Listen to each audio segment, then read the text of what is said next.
Opa! Welcome everybody to Stavvy's World 904-800-STAV. Call in. We'll solve all your problems. We have my boy Feitelberg on the damn couch right now. Johnny fights. Dude, it is my pleasure to be here. Yeah. This is, like, honest to God, I see this background so often. Thank you, that, dude. like, it's a genuine honor to be here. Thank you man. very much for having me. Yeah, of course. Yeah. You got a series that's been out for a couple weeks. Is it Les Mascots or The Mascots? Buddy, You threw a little French on it. Guy. Nice. Doesn't know the name. Came here explicitly to promote this thing. Doesn't know the. I just don't know the. I think it's. I say Les Mascots. I don't know if that's right. If it's Elliot. Actually, you're right. I don't fucking know either. So for you, it was a matter of French pronunciation. Yes. Yeah. Not, you know that it's Les or less, not the. Yes. Okay. I believe it's definitely it's okay. Yeah. Les Mascots.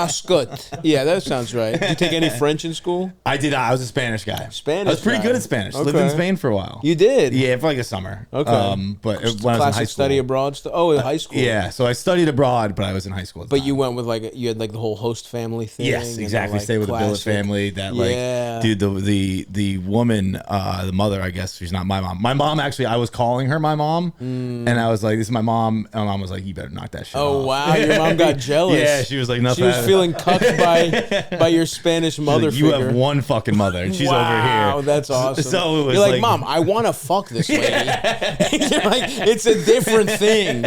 I'm trying to trick her, seeing if I can mix her maternal instincts. I'm hitting her with the Oedipal complex. Smart, dude, smart. But they fucking hated us. It was me and my friend. Oh, really? Because it was like... That's awesome. Dude, it was me and my buddy. We were like 17, 16. I might have been 16. And like, it was our first time ever in Europe. Of course. At least without supervision.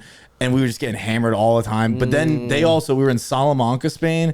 And they were, I don't know how it works in like Madrid and stuff like that. But in Salamanca, like they were hard on siesta. Like it was at 2 p.m. Yeah. You're fucking going home and you're taking a nap. Yeah. And we were like 17-year-old kids not used to that. So we couldn't fall asleep. So we would just get shit faced in our bedroom. Wow, yeah. What years are this? This is 20... I would say this is 05. 05, yeah. I think siesta culture is sort of... I think in that, it was kind of the tail end of it being like... Unfortunately, I think globalization has taken the siesta from a lot of people. Yes. Because Greece was like that too, where when I was really little, it was like you could not be outside. People were fucking pissed if you made any noise. They're like, excuse me, we left our jobs at the bank to come take a nap at our house, and you're playing... Me and my brothers would try and play we'd throw a ball at each other. We'd be playing FIFA and yelling at each other. Right. Now it's kind of gone away, I think. But yeah, dude, you could not sleep. Dude, they were like we couldn't do, we'll go to hang out at a restaurant. There weren't restaurants open. There was nothing you could do. And I respect it. I mean, I think that's a better way to live. It's also like it's so hot. Yeah. You just kind of like take a nap, and that's why everything starts at that's why you can't have dinner until like 9 p.m. Dude, or whatever. 10 o'clock, Simpsons would be on. Yeah. We had one night she brought out this dish, and I'm gonna be honest, I was being an asshole about this a little bit. Sure. But she was very happy about this dish she made, and she's talking about how she invented it and all this stuff. And it was sausages and potatoes. And I was like, I forget exactly what I said, but I wasn't being a full asshole. I was kind of being a fun asshole. Sure, but again, sure. like there's a language barrier. Oh, yeah. So I was like, I'm pretty sure the Polish invented this one. Yeah. And I don't even know if it was the Polish or the Germans or whoever. Sure. And she fucking whacked me with the big spoon. I mean, dude, I can't imagine how annoying you must have been.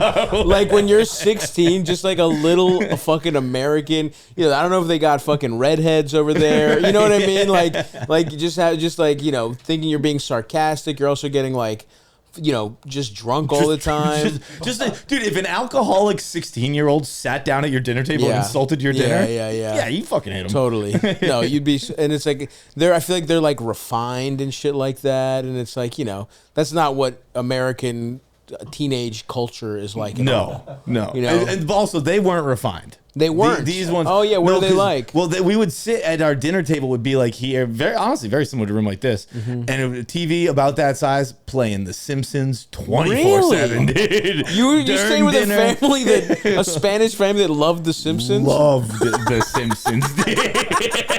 That's fucking bizarre. Like, I have no idea why they loved it so much. I feel like it was kind of just a cultural thing as far as like that town goes, because I saw a lot of Simpsons stuff there. Interesting. And it could be a situation where I'm romanticizing in my head and remembering more than there was. But you're just blacked out. You watched one episode of The Simpsons. You're like, yeah, dude, they fucking love The Simpsons. I remember multiple times walking around being like, they fucking love Bart over here, dude. Yeah, well, Bart goes across country lines. But at the time, right? Wasn't I kind of Bart? Huh? Wasn't I kind of Bart? If you think about it, maybe. Bart's like fun. Yeah. Bart's funner when you're like 8. He's 8 in the show. No, or you whatever. were 16, dude. Yeah. You're jacking off. You're drinking all their wine. You're like putting fucking water in the vodka. Like imagine. I can't imagine how annoying it is to clean up your biological child's crusty socks. Yeah. Some fucking redhead from Massachusetts comes in, jizzing everywhere, telling you your sausage sucks.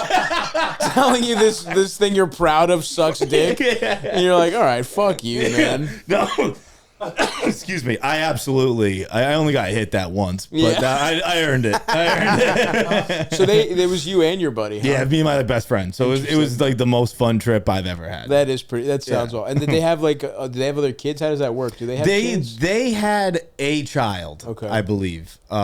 There was certainly someone else there, and if my memory serves me correctly, it was their own kid. Okay, yeah, cool. That's awesome. Yeah, I mean I think that age doing that program seems strange to me.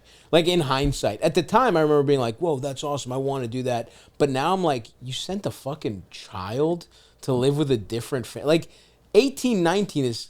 They feel like that's enough of studying abroad is weird enough, but at least you're going to a institution. Like, yes. Going into a family's home you don't know, in hindsight, is so insane. And it's like, how do more people not get sex trafficked doing that type of shit? Like, it just seems really... It seems like something I don't know. I would be weirded out sending like a kid, even a 16-year-old, across the country with a different family. I completely agree with you. Yeah. I think there are times when it could work better because, like, right, if you're at say you're 16 and say you're 18. When you're 18, you're like, I can do whatever the fuck I want. Sure, All you want to go do is drink. Yeah. If that family had been like super passionate about showing me Spanish culture, I probably would have just rocked with them. You know what I mean? But they weren't really, they did not like it was clearly they were doing it for money. Oh, like okay, it wasn't like they weren't like, that's welcome funny. to our home, Right, our place is your place. Like right. it was very much like, get to your fucking room, we'll tell you when it's food time. Yeah, lights out at fucking 10. And I can see if they had been like, we love Spain, we want to show you our Spain, I would have been more involved, I think. So they were just running a fucking shitty hostel. Yeah. Dude, my parents are kind of going through that where I'm the eldest of my siblings and my there's 4 of us, and so my smallest sister is out of the house now, and my mom is kind of feeling that like I get a little empty nest syndrome, the empty nester stuff, and she wants to adopt a Chinese baby. Whoa! And my dad is like, "Are you out of your fucking mind?" Wow, that's not. I mean, I think that's cool. Like it would be, but it's like.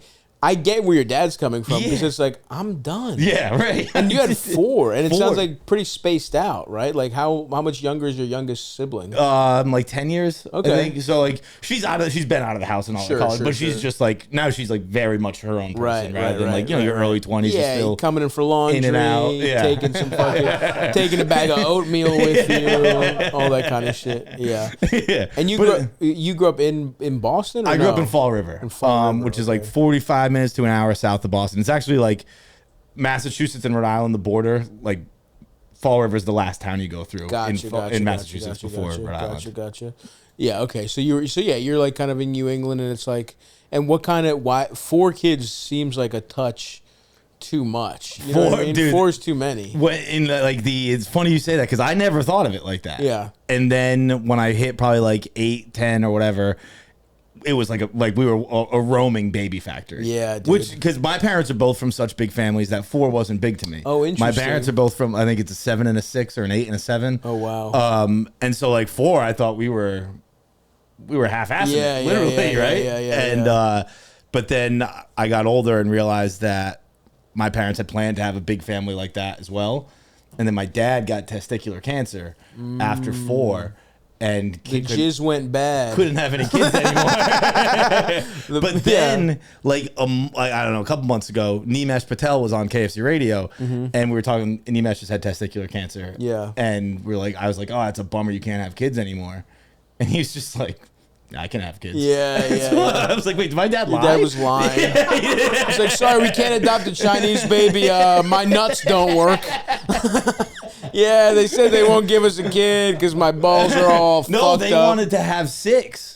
Oh, wow. And after 4, my dad was like, the testicular cancer, I can't have any more kids. Whoa. And recently I've been like, I think that dude can have kids. He was fully lying, dude. He was fully lying. So wait, he had some after the cancer? No. 4. Okay, he had 4, then he had cancer, and then he was like, that's it. Gotcha. I can't have kids anymore. No, he didn't. I mean, 4 is you're starting to be out of your mind. Yeah. 3 is the upper limit for normal sized family. Right, because I think that's what happened to my family, where my parents wanted 2, and then my brothers ended up being twins. We're also test tube babies, so like that happens, especially early on. The methods were not sophisticated. Yes. So they would just put like 10 embryos in a woman and be like, all right, some of them will survive. That happened to me. Like I'm the fucking sole survivor. I fucked up 9 other embryos. I ate them. I absorbed them for nutrition. And my brothers had a third. They were triplets, and they straight up ate. Absorbed the third guy. Yeah, for real. They straight up absorbed this fucker.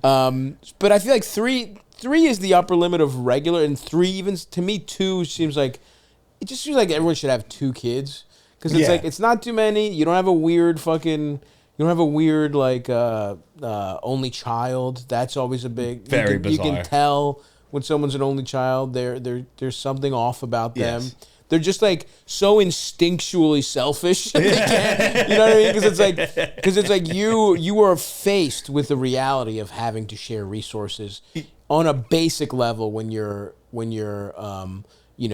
have siblings, yes. Right? But it's like when you're an only child, it's like everything revolves around you, and you can be just kind of weird. You could just be like, you're like a little adult. You're like roommates with your parents, basically. You're like roommate. You're constantly on. If it's a good relationship, you're the third wheel with a couple your whole life, and if it's a bad one, then you're just 3 fucked up roommates. You gotta have 2. You gotta have at least 2, I think. But they say that's what is it? It's a boy and a girl's a millionaire family, and then I think my dad jokes that we're a billionaire family. We are obviously not. But we're 2 boys, 2 girls. Oh, okay. I don't know what the. What do they call it, millionaire? That's the best one or something? I guess so. I've never... Also, this could not be a thing. This could be something my dad says. Yeah, your dad seems pretty dumb. Or he's lying about his nuts. Oh, it's $1 million family. A family with 2 children, specifically a son and a daughter. So he jokes it's $1 billion family. Oh, it's the best of both worlds. Yes. Yeah, you could have gay son and thought daughter. I want both, dude. I honestly do want both. That sounds awesome. I want gay son and thought daughter. I would be pumped if my nephew was gay. That would be cool. But who knows? We'll find out. The kid right now is, he's a happy little baby. How old is he? He's like 6 months old. But we just theoretically were like, nice, dude. It would be so funny to have a gay guy in the mix. They are gay for a while. Little babies. Little boys. Yeah. Oh, true. Like I got friends with a lot of little kids, and they're awesome. They're the best. And I'm always just like, he's a little bit gay. Yeah, for sure. Because there's a gentleness to them. Yeah, you know what I mean? Especially sweetness. They're even like when we're playing hockey, and I'll be having fun, and I'm like, yeah, that seemed a little gay. No, I was having a little sword fight with my friend's son, and we just got to like the rough housing. Yeah. Like he's like about to turn 3. And after every time, I would pretend he fucked me up, and then he'd be like, "Are you okay, Stav?" And it's like, dude, you got to go for the jugular. Yeah. You're being a fucking... I couldn't call him a pussy in front of his mom. She was right there, but I'm like, dude, no, you go... This is when you slip my throat. You don't ask if I'm okay. Don't be the Red Viper here. Fucking end me. Yeah. Dude, I had this past... Like, me and my friends go away every December, and a lot of them have kids now, and I'm like kind of the fun uncle just because I'm the guy who's there. And I don't know if the kids can sniff it out, but they just run up to you and they're like, throw me. Yeah. Here you go. Throw me. And then they come back like, why don't you have a woman in your life? Do you get lonely? This is fun, but you're going to go home to an empty apartment after this. You know you don't get to keep me. But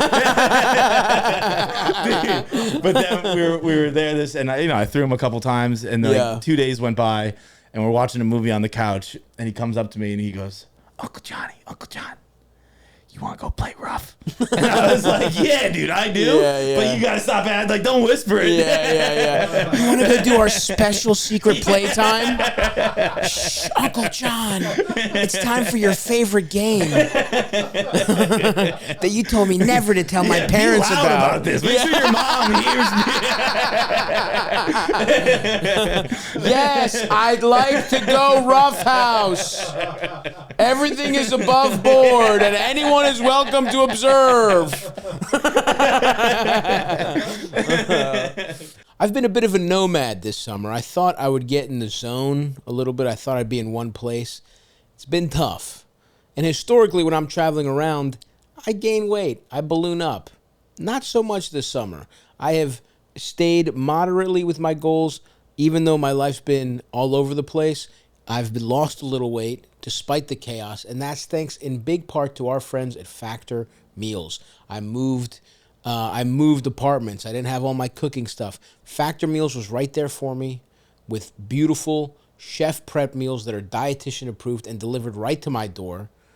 So many different options. I order them. I have them ready to go whenever I don't feel like cooking, whenever I want something that falls right into my, right into my goals, my health goals. Factor's got it for me. They got a huge selection of, you have a lot of different varieties. You're not just penned into like 3 or 4 choices. We're talking premium seafood, salmon and shrimp, no extra cost. Whatever your wellness goals are, they have a new Mediterranean diet option, which I've been dabbling with because it's, packed with proteins. I'm a protein boy these days. And I'm a son of the Mediterranean. It makes me feel at home. I like, my favorite cuisine, I've been on the record. If I had to pick one type of food, it would be Korean food, Japanese food. I like what they got going there. And they have tons of Asian-inspired meals with bold flavors influenced by China, Thailand, and more. From more choices to better nutrition, that's why 97% of customers say that Factor helped them live a healthier life. Feel the difference no matter your routine.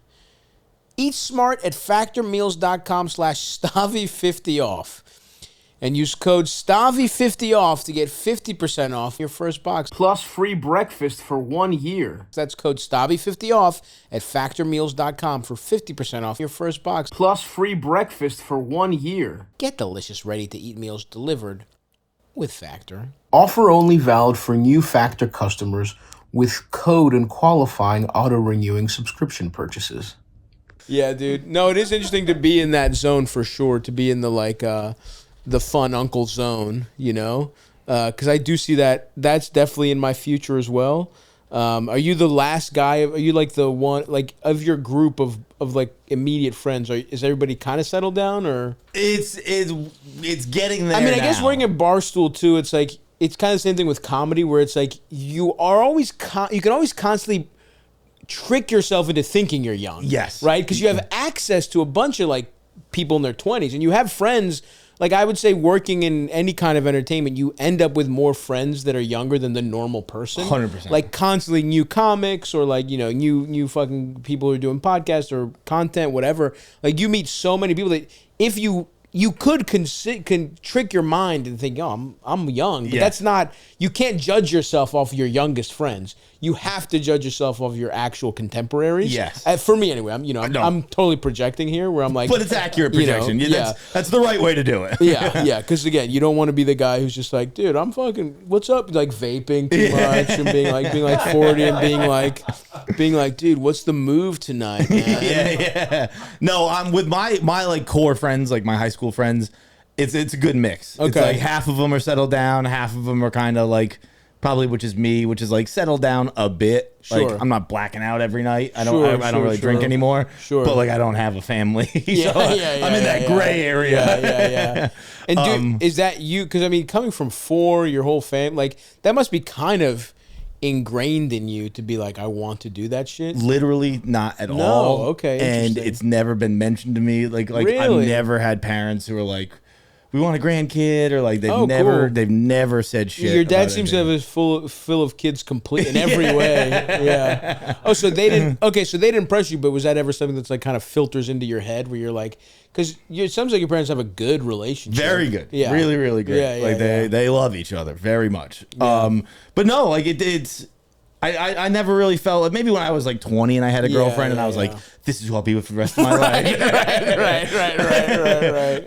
But like as an adult, no, it's not. And it's not like I refuse to ever have kids. Like I'm not doing like in this crazy world, I'll never bring a kid in. But it's kind of just like if it happens, it happens. But it's not high on my list. You're just letting nuts off left and right. Yeah. Hoping it's not. Hoping your dad's fake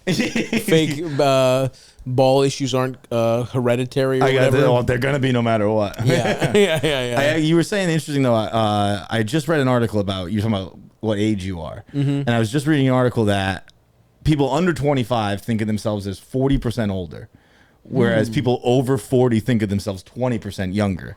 Interesting. And so I'm in that gray area where I was trying to think of what I think myself as. And I had a phase, exactly what you're saying, for a while where I thought I was 24. Yeah. I was a 24-year-old and I was having a blast. Yeah. And then I got out of that and now I think I'm like 50.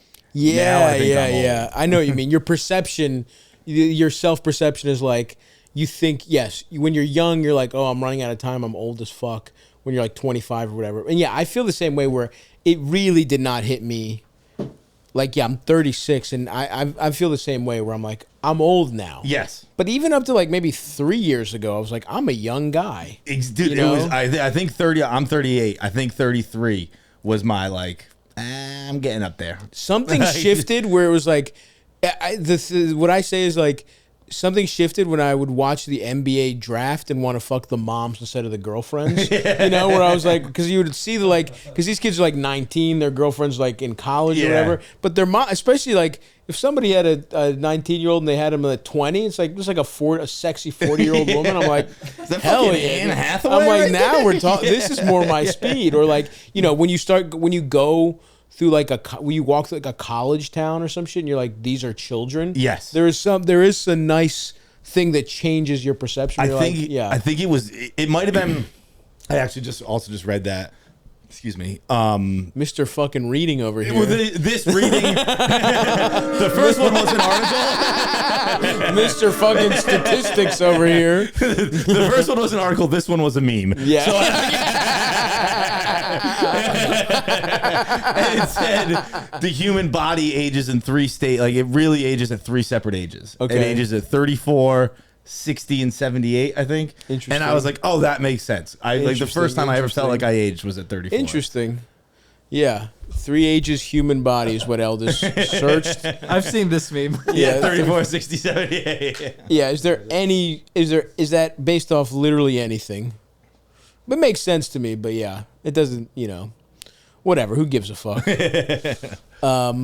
That's interesting. So as the oldest of 4 is an interesting sort of hierarchy in the family. Did you have like more responsibilities and shit like that?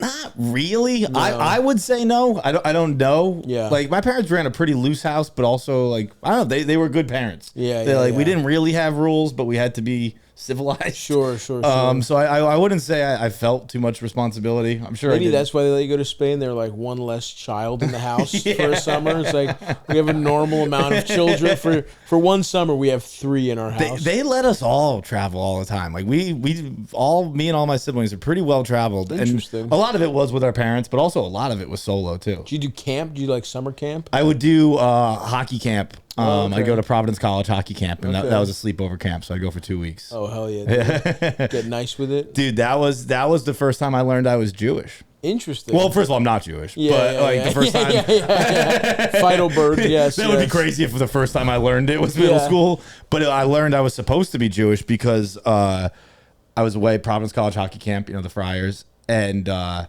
was sleepover, and I would wake up every morning and there would be swastikas under like notes. Whoa! What the fuck? Slid under my door. That's crazy, dude. and like we were like hey guys, I'm not Jewish. But I didn't. Guys, I like what you're doing.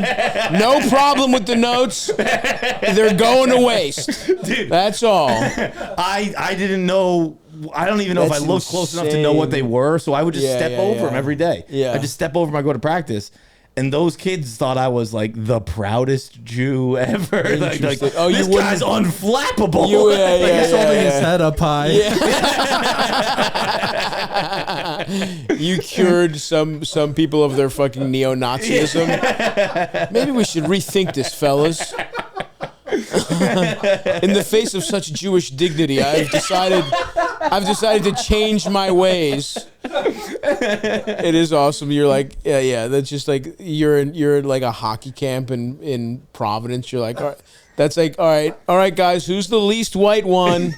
We got to do some racism. We're hockey idiots in the Northeast. Let's find the least white guy to make fun of him. You know who had the worst time at camp would be me, on account of the anti-Semitism, of course, and that would be assistant Providence College hockey Coach Gay. Coach Gay. Dude, if you're he was the real hockey team's real assistant coach, and also Coach Paul Poole, he was the head coach. And Coach Gay, I would be like, why don't they just give him the 2 weeks off? Yeah, this is a nightmare for him. Coach just Gay. middle school boys. Yeah. Interesting. Damn, that is funny to get bullied by middle schoolers too. I'm still scared of getting bullied by middle school. I think most men never grow out of it.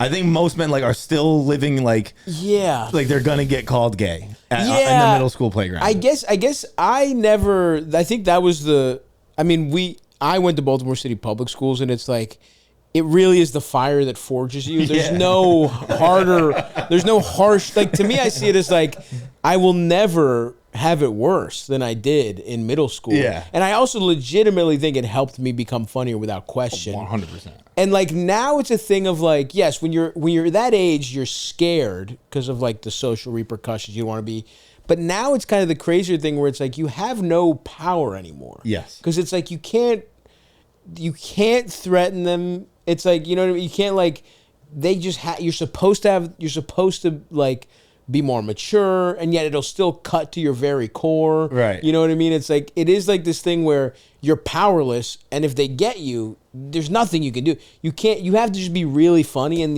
the percentage that'll work is so slim. Yeah. You'll never really win a fucking roast off with middle schoolers anymore. No. There's no, you can't come out of that looking good.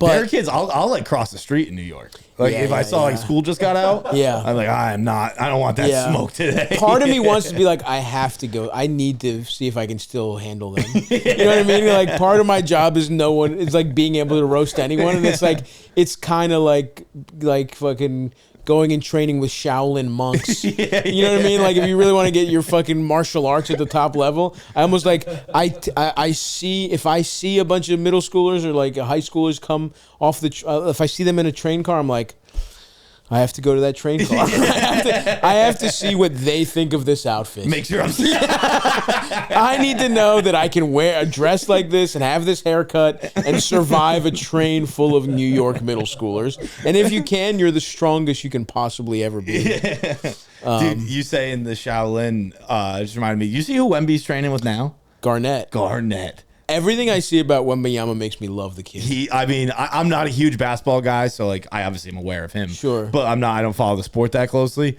But I think I'm a huge Wemby guy. He's so fucking cool. First of all, he's like a once in a generation, like true, like the human body keeps is possible for the human body keeps like our perception of it keeps changing. He seems to be the most mobile. I mean, the kid seems to be 7'4". Yeah. He's not a 7-footer. He's like, he might be like 7'6" by the time, and he's like 20, right? And it's like, he's really skinny, whatever. But I also, and he's incredible. He's fucking incredible. And he went to, Elders, this guy went to a temple of Shaolin monks, shaved his head, and he was there for like a month. Like, he went for like he was there. Oh yeah, look at him. He's fucking awesome. He went on some kind of trip that was supposed to be like 4 days or something, and he ended up shaving his head and staying for like at least a couple weeks. Yeah, he was there for a long time. To go from the Shaolin monk to KGs. And then bananas. Kevin Garnett is incredible, and he's also I've seen him like a lot of cool political stuff. Oh, like really? I've seen him like communist stuff. Like he's to the left of me politically. It's fucking awesome, dude. He seems like the man. I think he was liking like pro-Palestine stuff. It's like he's a fascinating, the idea that the like best player in the world, and I think this kid is destined to be the best. I mean, knock on wood, his body type is very, like that's the thing. But if things keep going, like he'll probably, like he was almost Defensive Player of the Year last year. Right. He'll probably be DPOY if things, and he's like, he can shoot the ball. I've been a little out of basketball just because I've been really busy. That's my favorite sport to follow. Like, obviously I like football. I'm a Ravens fan, whatever. But hoops is every day I wish there was a Baltimore basketball team. It would like, that is kind of, I never really thought about that. We had the DC became like, it was the Baltimore Bullets, which would be so sick right now if we had the Baltimore Bullets. But anyway, everything I see about him, the idea that like the best player in the world could be like a kind of left-leaning Shaolin, Shaolin monk who's also like the toughest guy, and he talks about like how he wants to win. He's just like he just plays such a fucking cool style, and he's a fascinating guy already. Yeah, and dude, the Olympics. This kid almost beat. It was like a team of legends of America. It was like the one last stand for like the LeBron Curry generation. And this kid like had an incredible showing against like the best players of a generation. It took Steph Curry finding the pot of gold to become Steph Curry again. Yeah, it was. That was awesome. But you said something and you just reminded me of it. The human body we keep changing what to expect from it. I forget exactly how you phrased it, but. You know what I learned at the Olympics? What's that? From the first Olympics, I believe, or maybe it's from the 1900 Olympics to the Olympics this year, we've shaved like a half second off the 400, off the two. What's the main race? The 100 meter, the sprint. I think it's the 100 meter. Yeah. It's like we're running it at like the same time. Interesting. Because I thought the same thing where I thought like people used to throw 60 and now they throw 105 kind of deal. I thought we're getting a new mile an hour every year. The 1896 was 12 seconds. So now it's fallen by 2.5 seconds apparently. 2.37. Okay. So it's 2.3. So maybe I honestly I shouldn't have brought this up. No, I love this. This is just stuff we sort of have heard. Like I might be completely wrong about Wemby liking communist stuff. I might have just fallen for like clear Photoshop from like people I follow. They're like, this guy's cool. Who gives a fuck? But I'm 100% right about whatever it is I'm saying. I just don't know. I don't know what it is, but I am right about it. It's an awesome thing. It might have been it was the 400. It happened on the Olympic broadcast. There's one thing in the Olympics that is just a second less. They had like a black and white video. They were showing the first race. Okay. And again, we don't know what it is, folks. Let us know in the comments. But something, Feitelberg is sure something. And he's not sure if it's the first Olympics, if it's 1896. He does if it's just some black and white Olympics. I mean, it can't be the ones. It clearly isn't the ones from the year 0 or whatever. It's clearly not the ones from Greece. We didn't have records of that, but it could be 1896. One day, someone's gonna say something to you, and it's gonna sound amazing. Yeah. And a little voice in the back of your head's gonna go, "I think we already knew that." I know that. I think Feitelberg says that. The event has evolved over time, but winning times tend to decrease by about. What is that? A quarter of a second per year. First of all, stop looking at AI. Look at something else. Look at something else. What I love, my favorite. Oh, here it is. Well, whatever. It doesn't fucking matter. Who gives a fuck? Yeah. We don't have to stay on this. We clearly moved on. We were exiting with a nice little bit of momentum, and then you kind of had to bring us to a screeching halt with not even the information. My favorite fun fact about the Olympics is so the first one was 1896 in Athens, the first modern Olympics. Okay. And Athens was supposed to have it was supposed to be the 100-year anniversary. So we were supposed to have the 1996 Olympics, but Athens could not get their shit together. So they just gave us the 2004 Olympics. So instead of it being 100 years, it was just weirdly 108. Like that's how Greek people are good at how good we are at infrastructure. That was like, you're gonna have to give us an extension. Give us 2 more of these to get our shit together. When do you think they were like, we're gonna have to tell them we're not gonna be ready? Like how far in advance? Yeah. Like, I think they knew. Like, boys, all right, we got 2 years to get this. We can handle it. Yeah. And then with 3 months to go, I was like, all right, Atlanta, can you guys fill in? America, you already got a bunch of fucking stadiums, right? You don't have to build them. But no, they had to do a bunch of shit. I mean, they had to build, and some of it was good. I mean, but I think the Olympics pretty much fuck up anywhere they go. Yes. Because like they make all these unnecessary stadiums. Like even China, it's like they have which you think is a big enough place that they could use all the stadiums or whatever. But it's like they have empty stadiums. The Brazil, like they're all like Yeah. I don't know if I forget if that's fucked World up. Cup or Olympics, but it's all bus depots now. All Yeah. the stadiums they had to build. Yeah, It's very peculiar, particularly in my lifetime, at least since I've been paying attention. Feels like they're always in China, Russia, or Brazil. Yeah, I mean, it does feel like we should pick a continent and then sort of like use existing infrastructure in a couple different countries or in America or China or somewhere huge. Because like it doesn't make sense to like build all this infrastructure and then these places like they do it for 4 years and then it just, gets fucked up and they could use public money. It's public money that goes into it. It sucks. They have like they have like accent walls and houses. Like we need like an accent continent. Yeah. And it's like that's where just all the sporting stuff is. Everything goes there. Like it would be fine. I mean, if they just did it, if they just went China, America, South America, like a couple countries do it together, and then like Russia gets in every once in a while. It's like that's fine. Yeah. You know what I mean? Like the Super Bowl. Like New Orleans should get it every couple of years. Yeah, totally. But it's like it should be the same couple places, I think. But who knows? This summer I've tried to get in tune with my body. I've been experimenting. I've been dabbling. One of the greatest experiments that I've conducted has been with Mudwater. That's right. I've cut out other sources of caffeine. Mudwater is an incredible little blend of cacao, chai, turmeric, and adaptogenic mushrooms to help you feel focused without the crash. And I drink it iced. I'm an iced coffee boy. I'm an iced tea boy. I'm an iced Mudwater boy. That's right.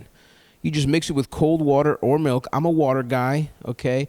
I like to start my days, little peek behind the curtain. I haven't been eating early in the morning. I've just been slurping sustenance from my delicious Mudwater, and I've been ready to go. Every single ingredient in Mudwater is there for a purpose, okay? It ain't... Now, look, I hear mushrooms, I'm like, nice. And though they aren't nice in the way you might think they are, they're nice in the way that they give you sustained mother-freaking energy, okay? Do you understand that? I'm feeling awake. I'm feeling ready to go. No crashes, no spikes from coffee. Like I said, we got cacao. We got chai for a hint of caffeine, just a little bit, just a little smooch. And a hot chocolate-like flavor, which I like. I'm a little chocolate boy. And then we got lion's mane for focus. Nice. We got cordyceps to promote natural energy. Nice. And both chaga and reishi to support a healthy immune system. Nice. I have been healthier.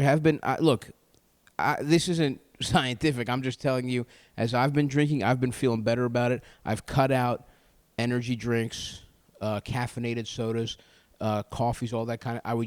I usually get that for a little pep in my step. I've replaced that with Mudwater ever since they came on as a sponsor, and I've been loving it. Ready to make the switch to cleaner energy? Head to Mudwater, MUDWTR.com, and grab your starter kit today. Right now, our listeners get an exclusive deal up to 43% off your entire order, plus free shipping and a free rechargeable frother when you use code Stavvy. That's right, up to 43% off with code Stavvy at MUDWTR.com. After your purchase, they'll ask how you found them. Please show your support and let them know we sent you. I think we're supposed. When's the LA Olympics supposed to be? Are those coming up? Next ones, yeah. 4 years. That's going to be very fascinating to see how that goes. Anyway, apparently there's some fucking Trump news. I can't wait how he fucks up the Olympics. See what he does. Just tries to arrest people. Military use at LA Olympics says there will be sex testing. I mean, these people are so fucking diseased. Their minds are so ridiculous. Like, what does prove that mean? He wants to be like, it's this trans bullshit. Yes. It's just like all these fucking idiots are just so obsessed with this stuff. And it's like, really, you're going to fucking, like, this is what the president needs to be talking about. That at the Olympics, they might check to see if a Nigerian sprinter has a pussy. Yeah. That's what the president is thinking about 3 years before these Olympics. Anyway, whatever. Having said that, and as fucked up as they are for the local place, the Olympics are awesome. The Olympics are. World Cup. I was so sick. happy these past Olympics because COVID really fucked up my sports watching. Sure. I don't know why it did. It's obviously something deep in here, but like I've never gotten. I was a humongous baseball fan. I still haven't gotten back on baseball. Really? Yeah, Fascinating. I think it was because 2020. That was like the one sport that had a full season in an empty stadium. Right. And I just like it didn't feel real to me. And then the Sox have just sucked since. Sure. So like I'm teetering on jumping back in now. But like I don't know, it just fucked up like sports watching. And at the time, I did not like the Olympics. I didn't watch them in 2020. I didn't watch them in 2022. And 2024, I fully bought back in, and I was like, oh, thank God. Yeah. Like because the Olympics are unreal. So fun. Any sport with it really makes you realize like how awesome tribalism is. Yeah. Like, once sports start, you're like, fuck it's yes, a safe way. Like, to me, sports are important because it's a safe way to channel all the stupidest urges of humanity into one thing. Which, like, we don't have to fight.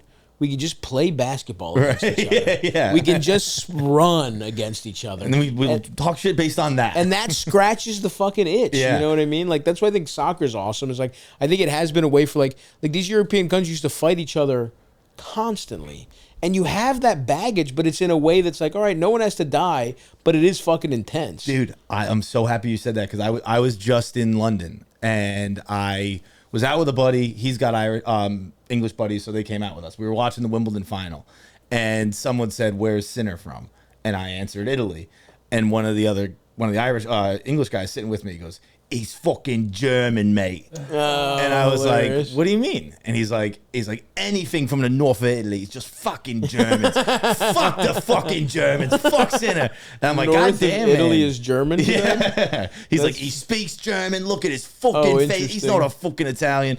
And I was like, oh shit! Like I didn't realize He's like ethnically German. yeah. And I was like, you seem to really hate this guy. Yeah. And he's like, I told you he's a fucking German. Yeah. And I was like, look, I get what you're saying. Yeah. Like I fuck Germany. I'm with you. Yeah. I was like, but I also do intellectually understand it's different people. Sure. Like, Yeah, it's not the same guys. Totally. And we had like an honest conversation. He was really cool about it. Where he's like, look, mate. He's like, what they did during the fucking Blitz with the psychological warfare. That's kind of nuts to still be talking about the Blitzkrieg. Dude, he's like the psychological warfare on my grandmother was fucking crazy, insane. And I was like, wow, I never felt like the.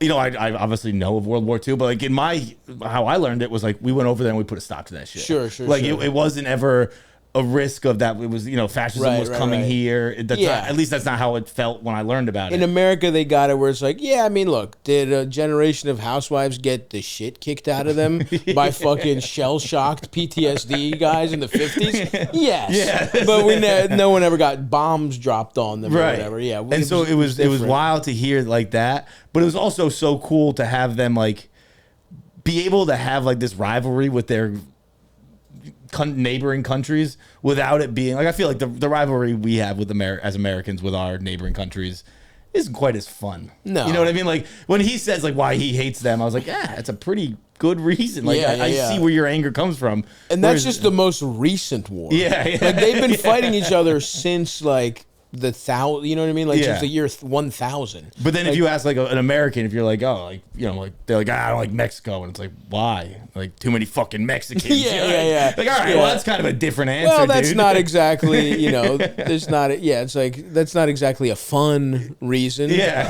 Not that World War II and the Blitz is a fun one. Yeah. But it made more sense where I was like, okay, I see where your head's at. I mean, it's interesting because it's not fun. The further you get away from it, it is kind of fun. Mm-hmm. You know what I mean? Because it's like Exactly. because when you think of it as like the war, it's like these are France and England had the 100 years. It's the countries that had the 100 Years War play soccer against each other now. That's fun. That's cool. That's humanity has prospered. You know what I mean? Yeah. But like, dude, I want to hear a crazy one. I got a couple Irish buddies, and they were telling me that they played in I forget the name of the fucking stadium, but they played the first Irish versus England rugby game in the stadium where Bloody Sunday took place. wow. So the first one after that. Wow. The first time they played England again in that stadium, my buddies played in it and they beat England. And I was like, that must have been the craziest environment in the history of the world. The Oval? No, Eldest. That's again. Stop going to AI. Not first Irish versus English rugby game. Idiot.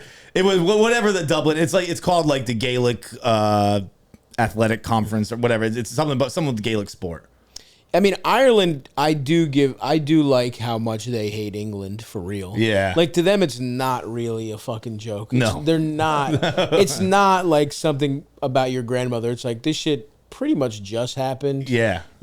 I fuck Ireland, and it's funny how different Irish from Ireland are than American. How much like more principled and like they stand up for like against like oppression and against all this other shit. It's like the Irish here became cops 8 years.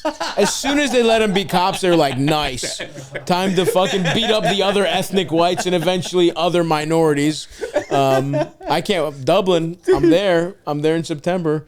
I guess I've already been there. I had a great time in Dublin.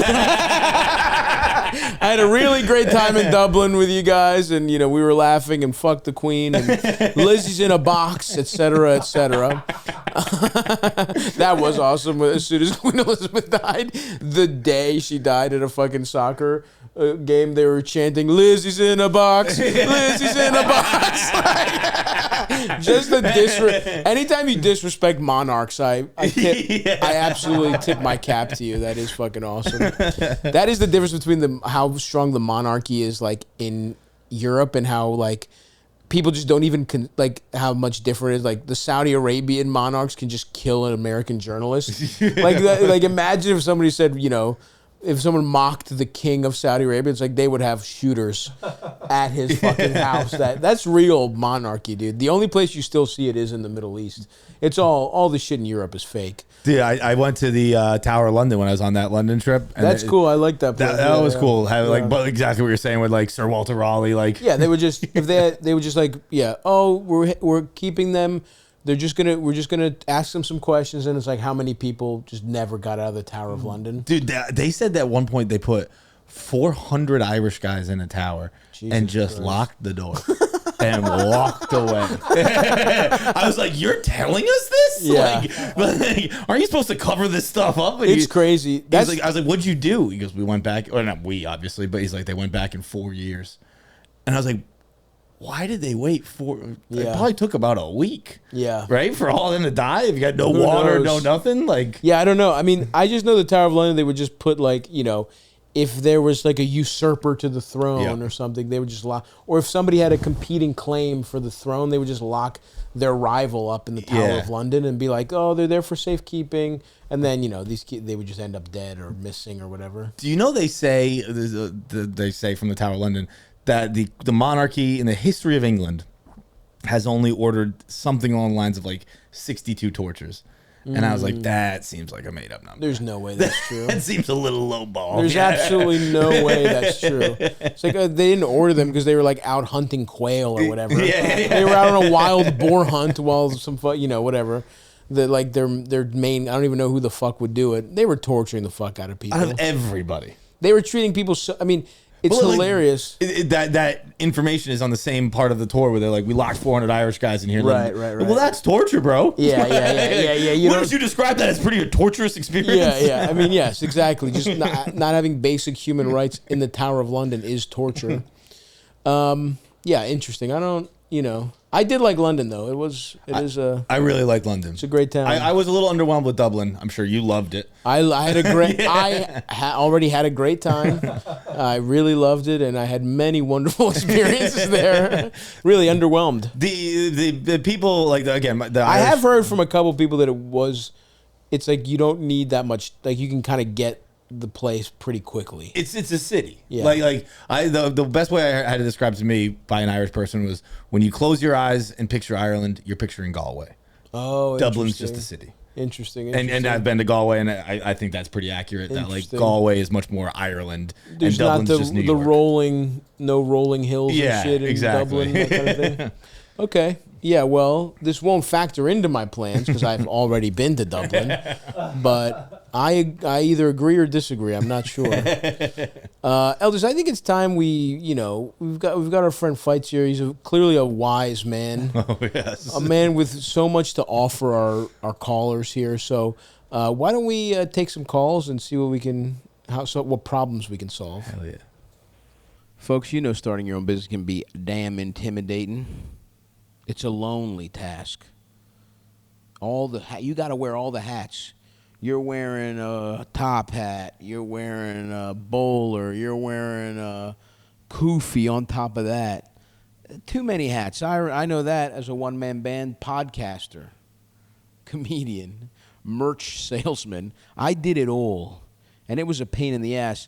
That was before I had my friends over at Shopify involved. And look, you're probably starting your own small business. You got too many hats on yourself. You know what I mean? I don't know what you're doing. Maybe you're selling soaps. You're mixing the soap. You're doing the website. You're trying to keep track of everything. Well, why don't you stop messing around and help with the number one freaking e-commerce platform? Oh, that's right. It's Shopify. Wait, what is that? We just made another sale on the Stavvy baby. On the Stavvy.biz store. Must have been a t-shirt or a calendar. Those are coming up quick. Shopify is the commerce platform behind millions of businesses around the world and 10% of all e-commerce in the United States. From household names like Mattel and Gymshark to brands just getting started. We're one of them, like I said.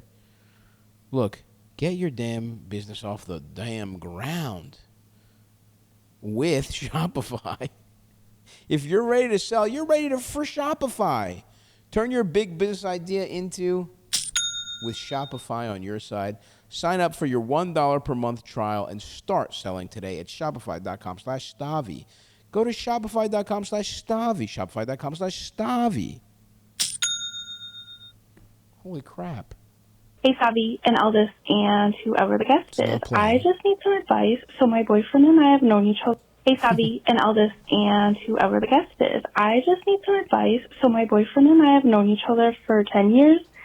We basically just hooked up for a really long time initially, and then it was like a friends with benefits kind of thing. And then like 4 years ago, he finally told me he loved me and loved you. He lives with me now and all of that. Wow, so that's initially, quite the our jump. whole relationship was just us hooking up.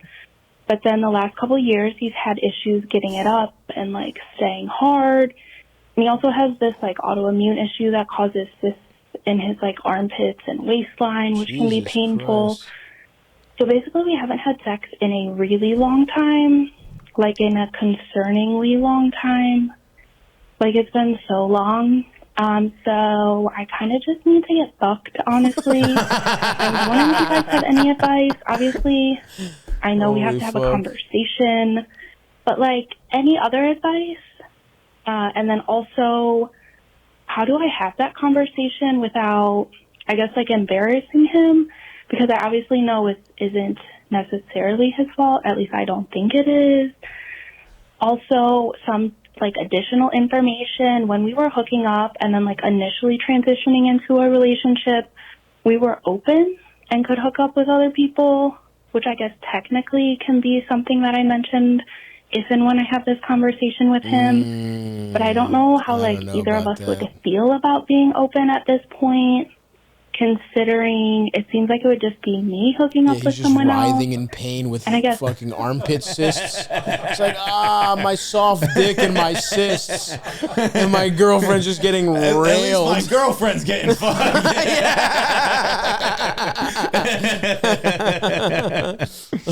That's a tough situation right there. Yeah. I think...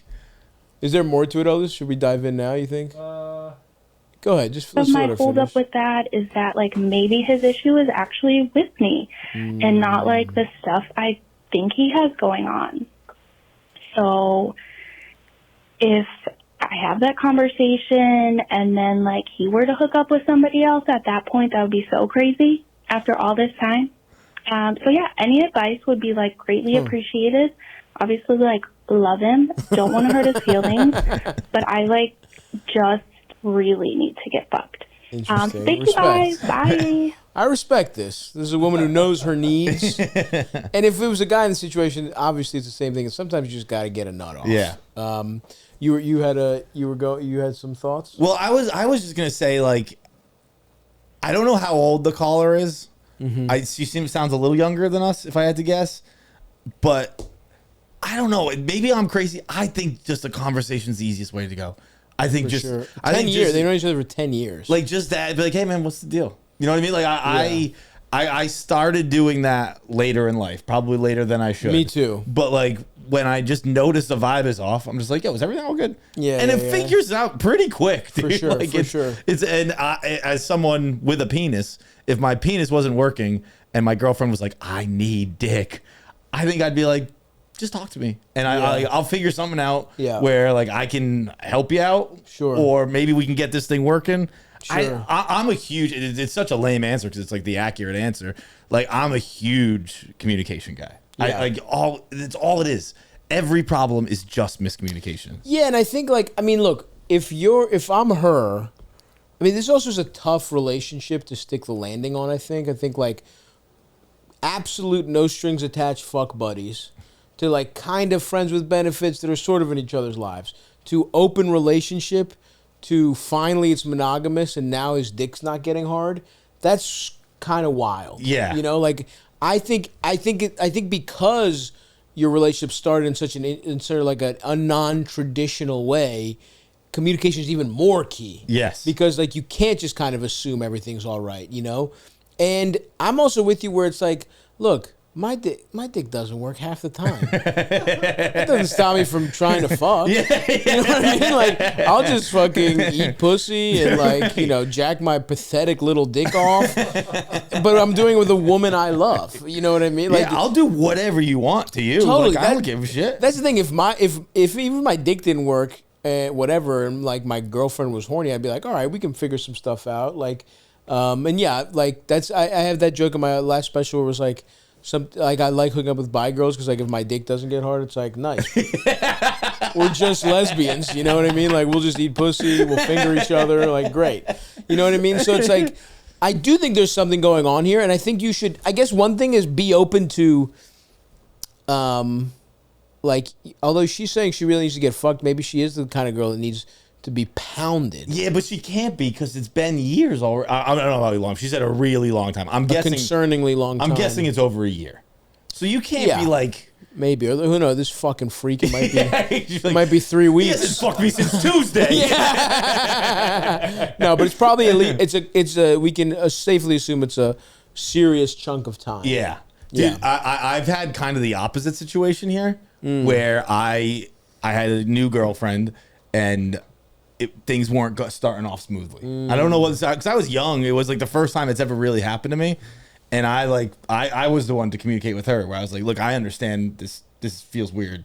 Like, I just want you to know, like, I just got out of a long-term relationship and I think I just need a little time to smooth things over with that. And like, then I'll be ready. And she just goes, yeah, I don't know. You got to figure that out. She's like, I need a hard cock. I was like, damn, I was being pretty vulnerable with you there. Plump your shit up or hit the bricks. That's fucking hysterical. Dude, this is the same girl who I later got dumped by for reasons you can guess. Yeah. And we had been thinking about moving in together. But it was like one of those like New York City move-ins. Sure. Like we've been Under together like duress. 8 months. We can't afford rent alone. Might as well get in. And so we've been thinking about moving in together. And one day she's like, "Hey, let's grab a drink." Sounds great. We sit down, order 2 beers. She goes, "I think we shouldn't live together." And I was like, "Cool." I was thinking about re-up my lease anyway. No big deal. Sounds good with me. And I could see her across the table, just like, he's not getting it. Like, awesome. Who wants to get movers? I can barely afford it. You know, whatever. And she's like, so our beers get placed in front of us by the waitress. And she's like, "No, what I'm saying is I think we should break up." And I was like, "Oh, okay." And I started sipping the beer. But then I was like, well, I can't just put this beer down and like walk away. You chugged the beer? So I chugged it. Yeah, bitch. Oh, yeah. Go. This is what you're fucking missing out on. But I was crying. Oh,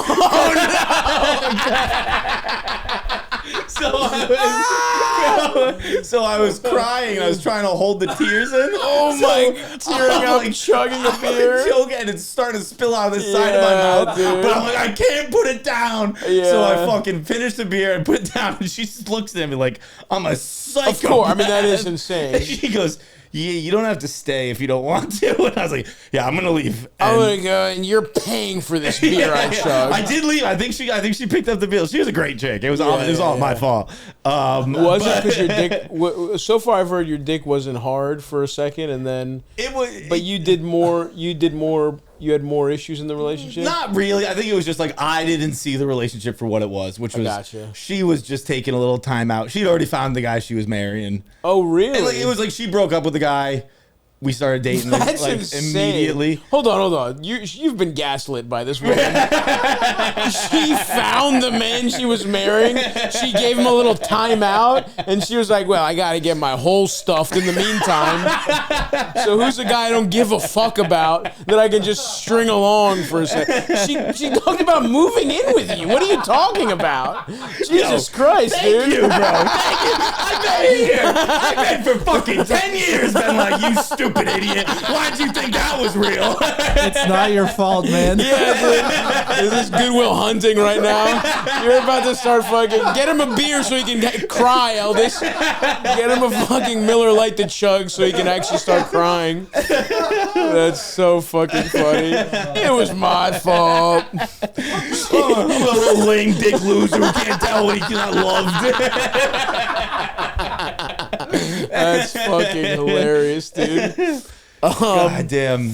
Yeah, so I guess, all right, so I guess for this girl, I mean, yeah, look, you gotta fucking communicate, and yeah, be open to some other shit, maybe, you know, some non-penetrative stuff, like can he finger pop you if his dick doesn't get hard? Like, also, if he's got an autoimmune thing that's painful, it's like, are you doing everything you can to get that taken care of? And also, if you are and it's still painful, then like you have to be a little patient and meet him halfway. Like if he had a different like health malady that didn't let him fuck, you wouldn't be like, let's go. I don't care if chemo gives you a tummy ache. I need my pussy fucked.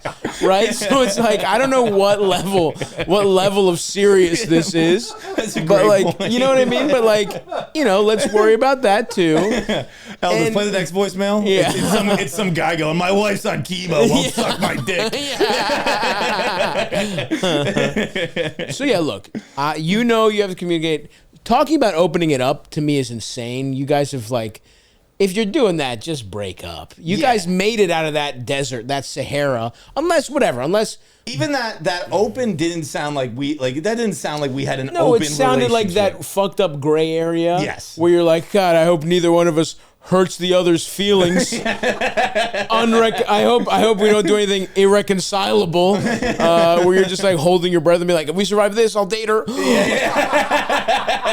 Oh, another one. I fucked up.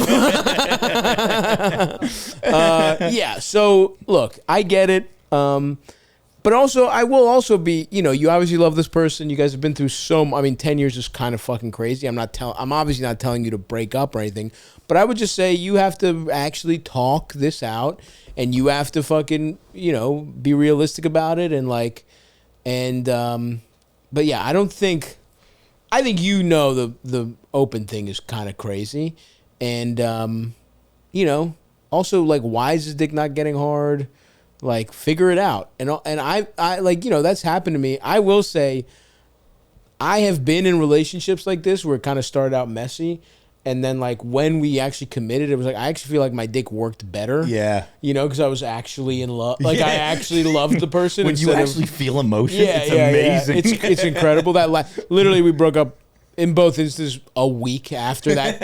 As soon as I had that feeling, I was like, oh, nope, not going to. As soon as you buy in, it's like in 1984, once you love Big Brother, that's when he kills you. That's what I felt like with my exes. But, you know, just be honest and about what you want, and see what you, and like, maybe you can work through this. And look, BlueChew.com, promo code Stavvy, pay $5 for, all you got to do is pay shipping, $5, you know, consider that. But yeah, good luck out there, sister. Go ahead, Elduns. Stavvy, eldest and esteemed guest, longtime listener, first-time caller. Hope the day is going well for you guys. Quick question. Got kind of an issue here. Looking for some wisdom. So I have a group of friends, you know, the stereotypical group of friends that, you know, been friends since high school. A little background, you know, I'm 29, so the fact that it's, well, kind of sort of made it this long is a miracle in itself. But had something occur a couple months ago. Was, you know, looking through Facebook, not something I do frequently, but just thought I'd hop on and check, you know, see whose birthday I missed, and saw that, just, you know, another little background, it's 4 of us. So sorry, that is pertinent, but saw that one of them got married. Whoa! Like I said, just a couple months ago. Well, let me stop right there. You know, we are your friend group didn't make it. If you just realized your friend got married, I mean, hold on. I guess they could have Keep eloped. listening. Okay. Like I said, just a couple months ago, and Fuck you, Aldous. you know, we all are in a group chat together. You know, we see each other probably once a year, once every other year, as much as we can. But yeah, saw that one of them had gotten married, and 2 of the guys were groomsmen in his wedding. So all 3 of them were there. Okay.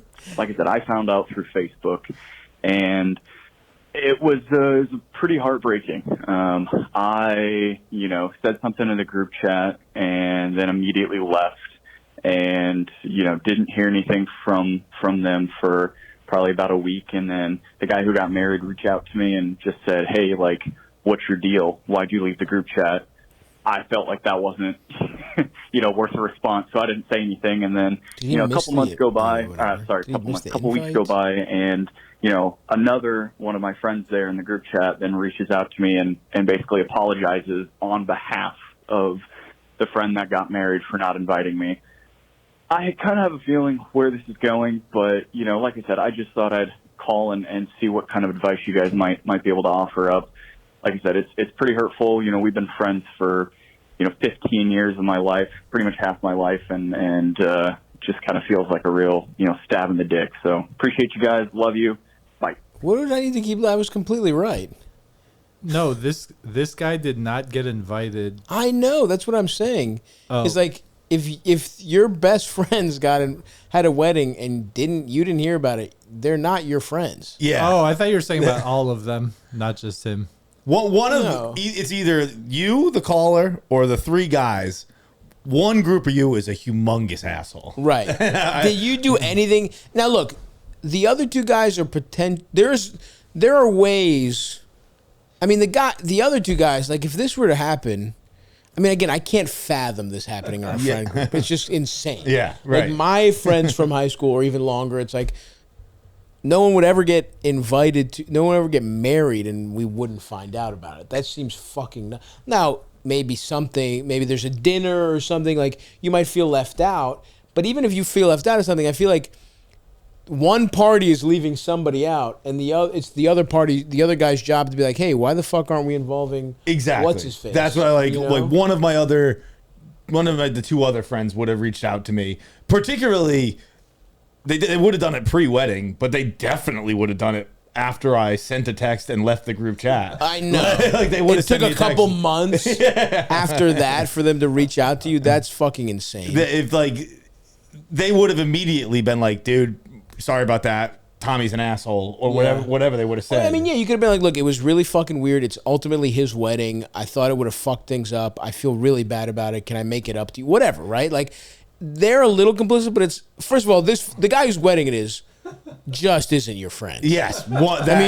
Is not your friend at all. The caller, you seem like a very nice guy, so I don't think it's you, but someone here is a humongous. Someone's a piece of shit. Someone secretly doesn't like him. And look, that's kind of like, it could be that this person who's calling in here is a nice guy, but nobody really fucks with him that hard in the group.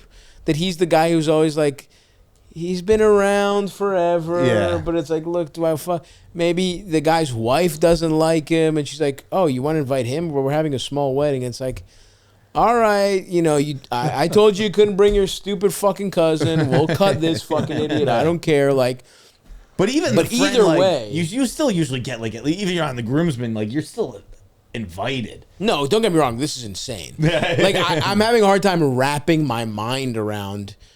It's not even just he heard about it on Facebook. It wasn't like, hey man, having a super small wedding. It's not, like we're not invited, even like breaking it to him in a way that's like, if this guy cared about you at all. Yes. And there was I guess a follow-up is like, was it a big wedding? Was it the kind of thing where it's like at a courthouse and they were his two groomsmen and she had two friends and like, yeah, it hurts to be left out of that, but it's not fully right. There's not a photographer there. But also this guy being like, what the hell's your problem? It's like, what are you fucking kidding me? Yeah. You didn't invite me to your fucking wedding and you didn't even tell me about it. I think the worst of everything is finding out on Facebook in every way. Also, why didn't your friends the other two guys give you a little bit of a heads up? Maybe the one guy who reached out to you, you can possibly repair that relationship. But until the other guy apologizes to you, and when he blew up the group chat, did he I mean, I don't know that you have to explain himself, but it's like, do you feel like you said what you needed to say? Yeah. Because if that's the case, cut these people out of your life until someone reaches out to you. You can talk to him. You can talk to the guy who reached out to you, but this friend group is over. Yes. I mean, this friend group is so beyond over. But also, like, kind of what we were saying in the last voicemail, where like honesty and communication is key. Like, there's kind of a silver lining to this, where like people finally told you the truth. Yeah. Like, for whatever reason, whether it's your fault, whether it's their fault, you do not have a relationship with these people. You can move on. You can go sow your oats elsewhere, but like, there's no coming back from that. Yeah, for sure. And it's like, it is hurtful. I mean, you do have to realize like, oh, this friend group was full of there was at least one snake in it. And that sucks. That kind of makes you reassess all your memories. And like, now you're like, this is kind of the equivalent of like when you thought a loving partner cheats on you. Yes. And now you have trust issues. Like, I hate to say it, but like this is the kind of thing where you're like, fuck. Do I even know who my friends are? But you know what I mean? Like, there's also like beauty in that though, where like I remember seeing a clip of Steve-O talking about his alcoholism, and he was talking about how he's so lucky because he was like, I had it so bad that I had to stop. Yeah. He's like, what? He's like, the worst thing could be like, I'm just good enough that I can still get by every day. Yeah. And he's like, you could still go on like stadium arena tours. Yeah. You could still have Netflix shows and special. For example, we're not saying anybody in particular, not a dear friend of ours that I'm literally worried about, who doesn't seem like he'll ever stop. Steve-O. Catch me on tour with him in November.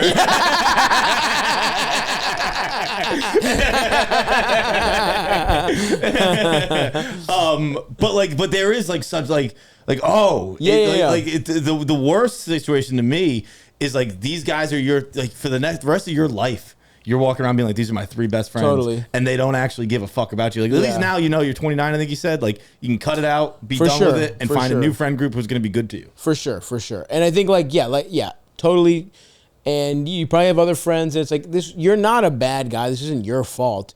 This is their fault. So that's the other thing to remember is like, don't let that thought of like, fuck, did I ever really have friends? Like, yeah, you did all you could to be a good friend to these people, at least to most of them. And then, yeah, maybe one of these guys, the one guy that texted you, even though even his shit is kind of weak, if they don't really apologize, like, you don't need these people in your fucking life. And that sucks, right? Sometimes it hurts to be like, well, fuck them, and then they just never give a fuck or contact you, and you're like, damn. I was hoping I'd leave dramatically and they'd chase after me, but I guess they literally don't give a fuck about me at all. And that really stings, but like you said, it's better to know who's in your life and who actually wants to be there and who doesn't want to be there. Yeah, have some fucking pride in yourself, man. Don't let it be 10 years later and you're like, yeah, it's my fault. I didn't know how to read the relationship. Fuck those guys, man. They fucked you over. Fuck them. Yeah, absolutely. You know, he scrolled up to the date in the group thread when the wedding happened and just saw how MIA they were for like 4 days in a row. Guys, all these tux pics makes a lot more sense now. Why is no one confirming the date of our fantasy football draft?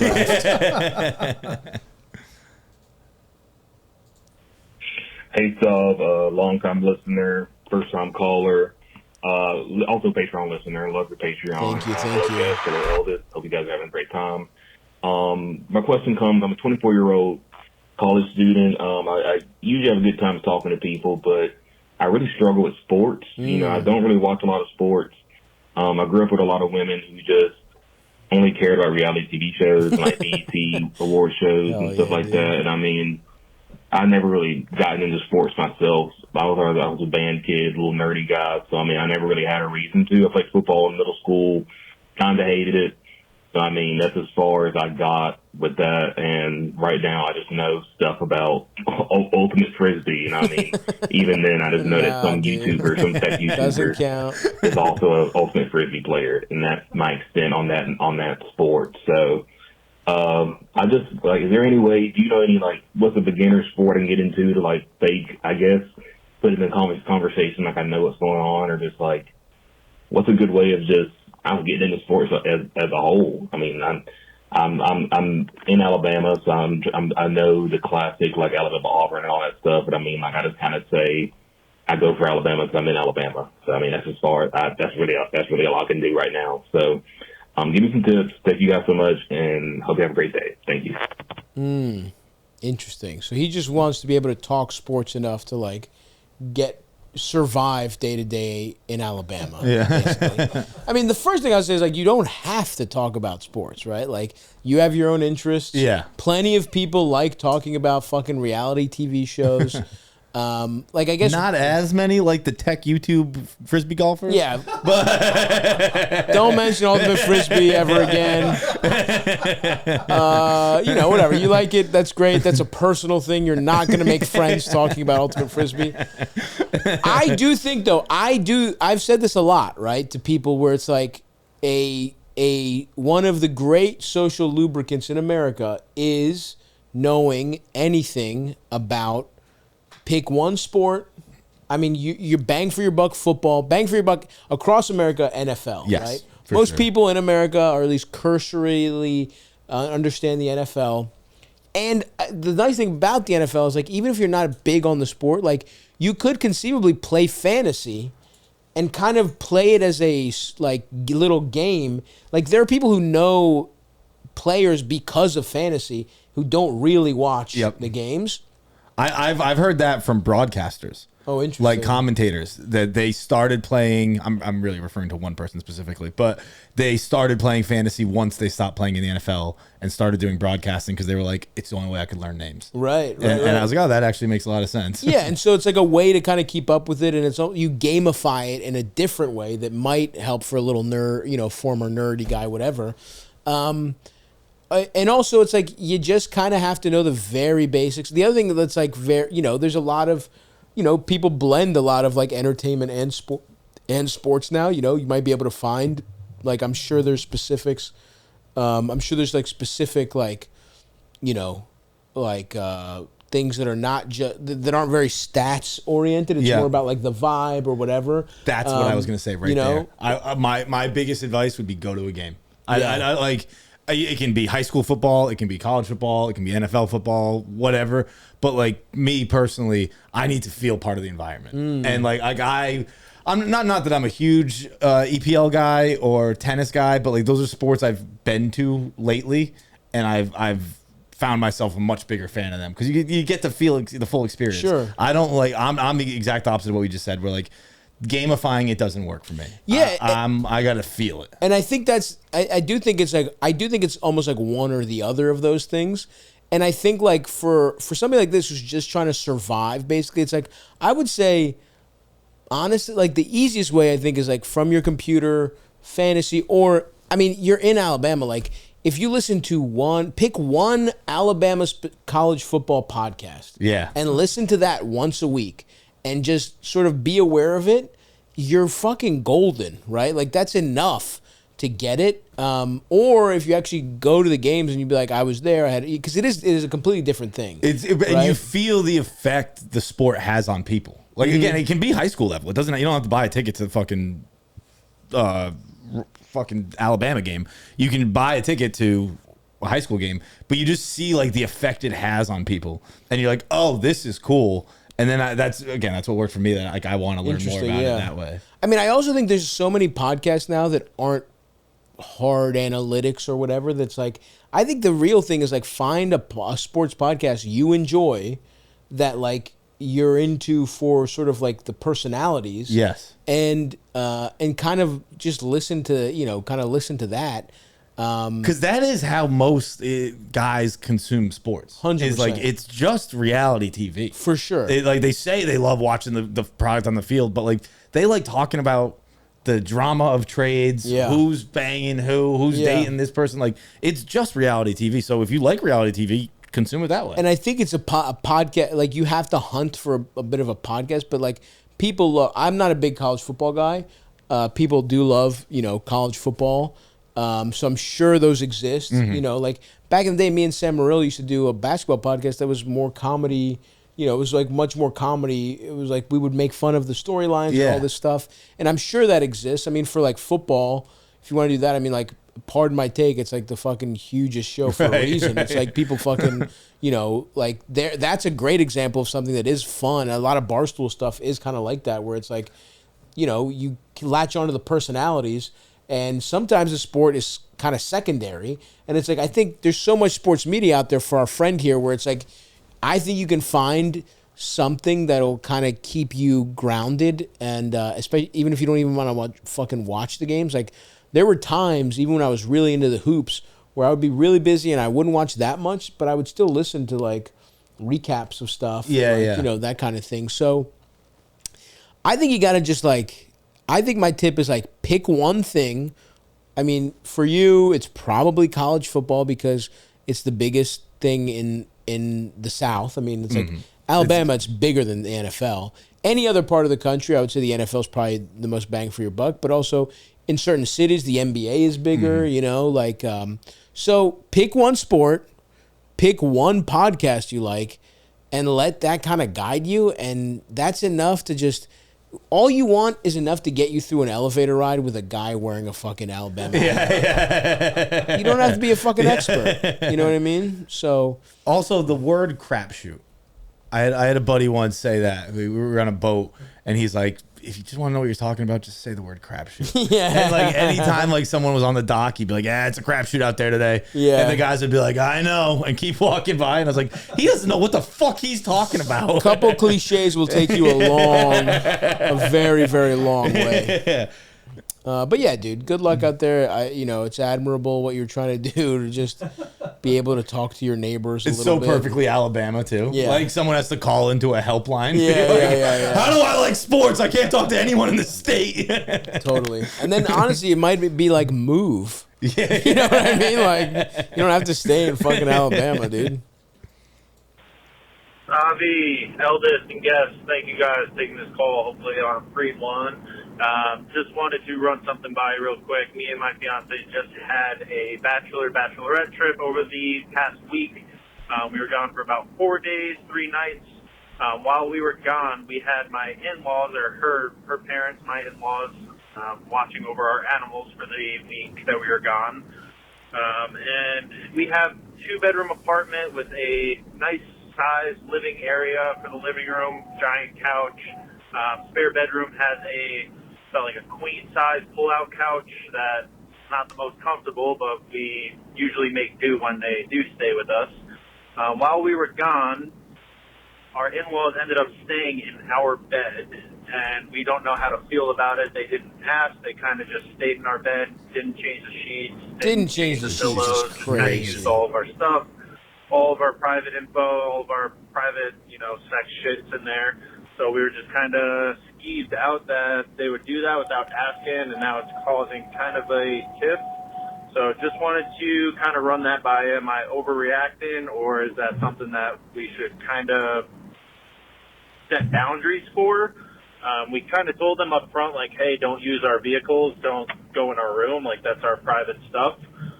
They don't pay anything towards our apartment, it's just everything that we bought. So What do you mean pay anything towards just our want apartment? you to hopefully tell me that I'm not crazy, but would understand What? on the other side as well. So hopefully there's enough context there, but hope you guys have a great rest of your day, and love tires. Stavvy, the great Albanian quote in there saying that they're shifty made me absolutely pissed. Love you guys. Yeah, Hope you we have a did great that. That was an on-set kind of punch up for me. I'm sorry. Okay, a couple things. They were house sitting for you, essentially, right? Watching the pets. Watching the pets. They're gone for what, a weekend? I think 4 days, 3 or 4 4 nights, days. 3. Yeah. Okay. 3 nights, 4 days. And you say they don't pay anything towards your apartment. Like, of course not. You're fucking adults. What do you mean? Why are you even throwing that in there? Well, I kind of get that because I can actually give a little story here that Okay. makes me kind of get that.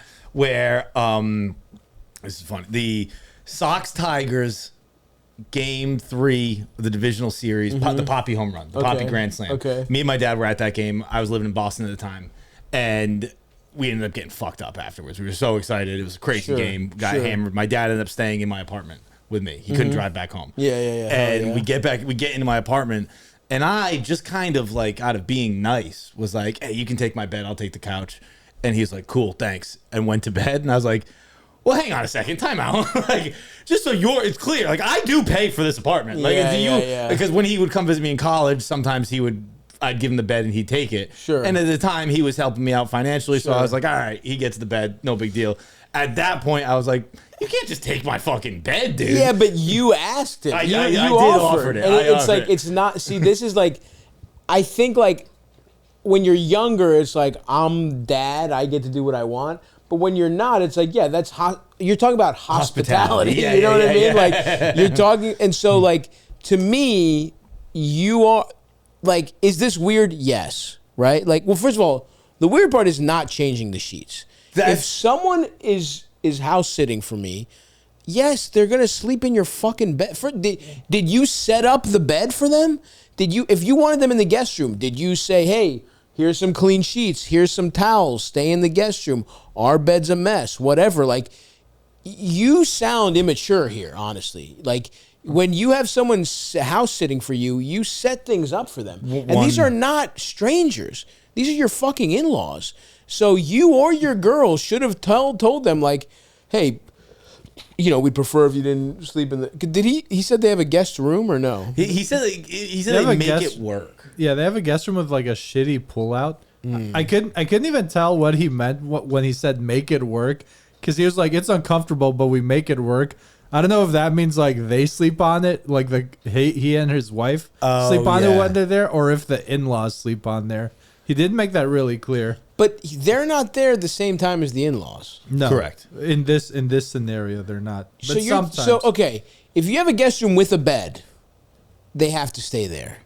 But if you have a pull-out, they're not sleeping on a fucking pull-out for 4 days. Yes. You have to assume that like a guest room, that's why it's a luxury.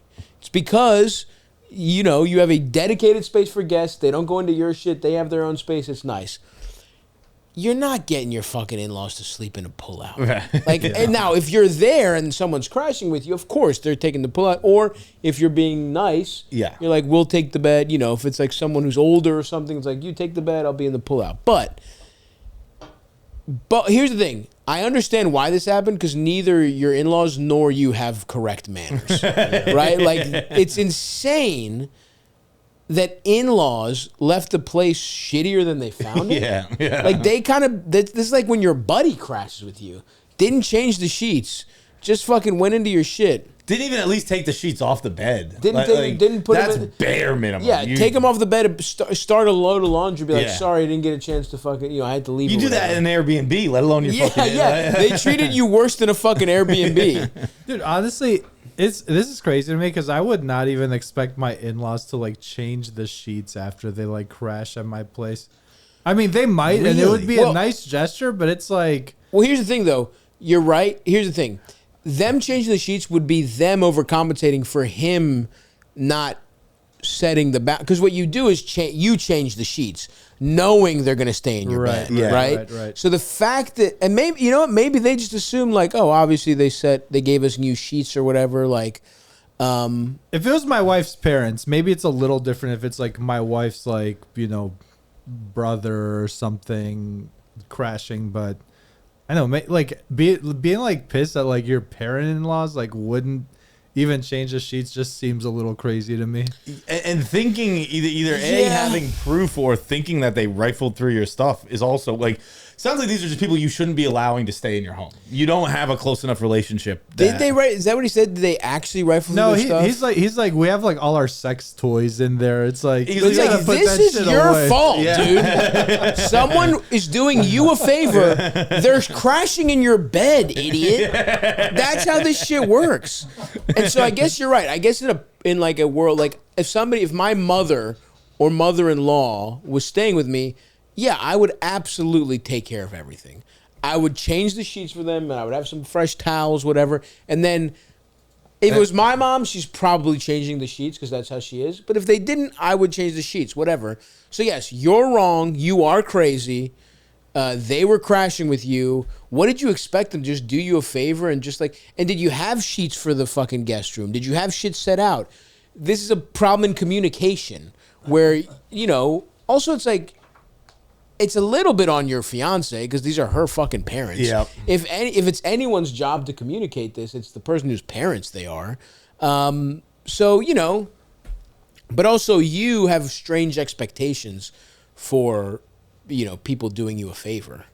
Because they are looking at you, they're looking over your animals. They're saving you pet sitter money. They're saving you like dog walker, whatever. Yeah, the fridge should be full for them. The pantry should be full for them. The towels should be clean. Like that, they're going out of their way for you. They're putting themselves in a not vulnerable position, but they're out of their home. They're the ones doing the favor here.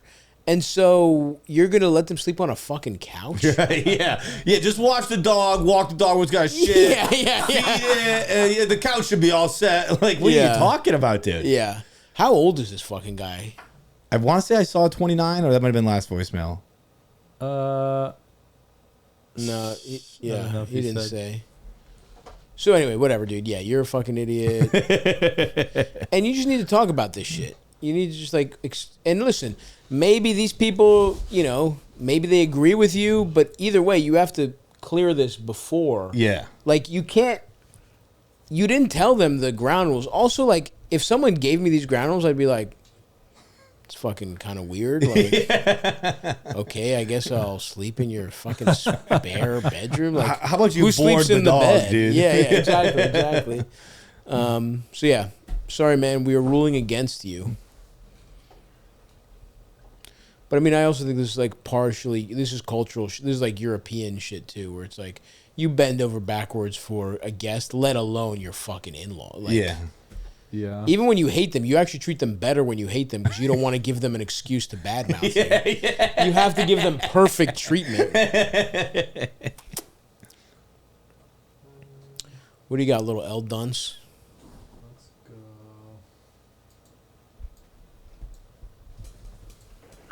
What up, Stav, eldest, esteemed guest or guest?